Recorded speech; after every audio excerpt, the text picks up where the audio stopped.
So one of the most important tools that we have is the parent interview. This is based on the research, not based on buying a standardized test. So one of the most important things we have is the parent interview. And at this point, everyone should know that. In the Dale research, the parent interview is an excellent diagnostic tool for children from middle-class families. What data support this? What about children from other backgrounds?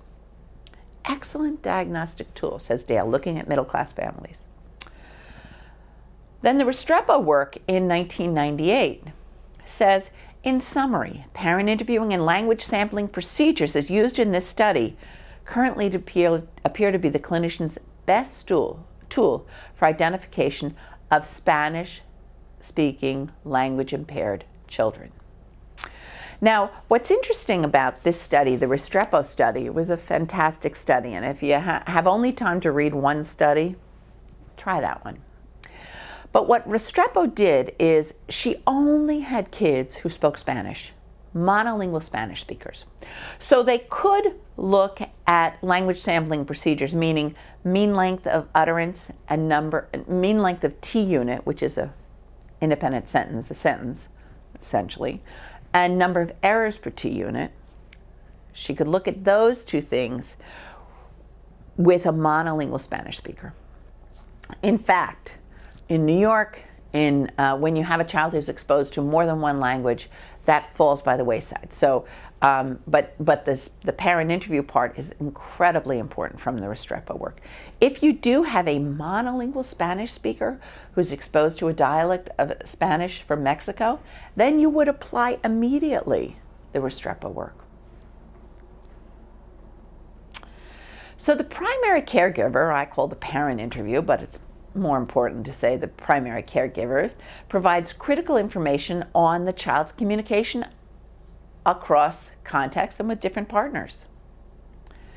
Cultural background, exposure to various dialects and languages. The parent interview is going to tell you whether that child has been exposed. Did that aunt come? Why is that child speaking so much Romanian? Well, the aunt arrived 6 months ago or 3 months ago. And experience with literacy and play. Very important, because when we pull out our assessments, we mostly are looking at their books. So does that child have any exposure to books?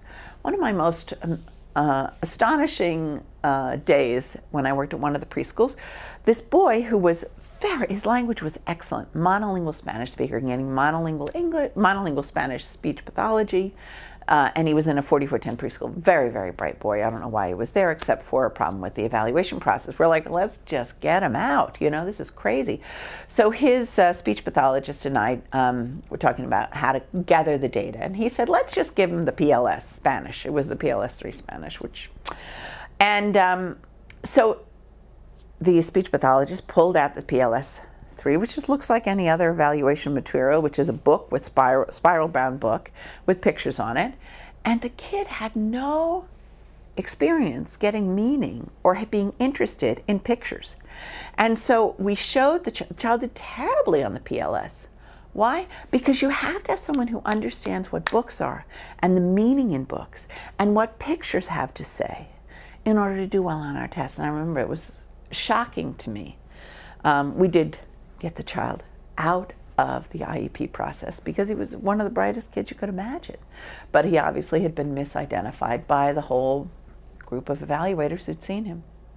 He did have cerebral palsy. So people saw him, he was evaluated because he had cerebral palsy. But they gave him the psych eval and the speech and the ed eval all said that he had major problems. Really, the problem was nobody had asked whether he'd been exposed to books. And he wasn't, and they all used books to identify his disability. So every primary caregiver should be asked the following questions. And here's the heart of your evaluation. If you don't ask these questions, you won't know whether the child has a disability.